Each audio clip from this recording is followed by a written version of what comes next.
তো এই দেখো বন্ধুরা, আমি মেয়ের চুলগুলোকে কোথায় নিয়ে এসেছি, কোথায় রাখবো চলো তোমাদেরকে দেখাচ্ছি।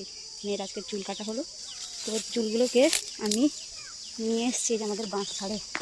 তো বলে যে চুল কাটার পরে নাকি, ছোটো সময় আমিও করতাম এরকম, চুল কাটার পরে চুলগুলোকে এই বাঁশ গাছের কোটরে রেখে দিলে নাকি বাঁশ গাছের মতো লম্বা লম্বা চুল হয়। আমি অবশ্য ছোটোর সময় অনেকবারই করেছি।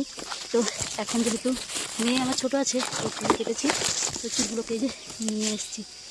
আগের বারে চুলগুলো এখানে আছে, তো এবারে চুলগুলো নিয়ে এসেছি।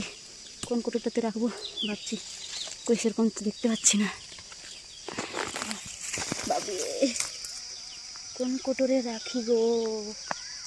এই যে এই বাঁশ গাছ, ওর দিকে লম্বা লম্বা চুল দে, লম্বা লম্বা চুল দে মোর দিকে। তো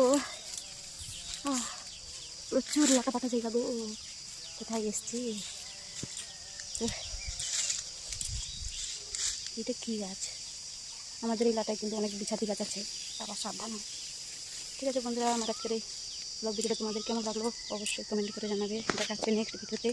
দেখো কোথায় এসছি।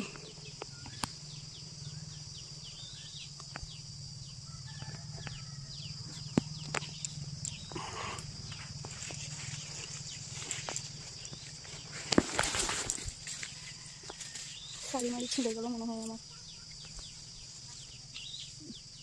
কোনটা দিয়ে নামবো?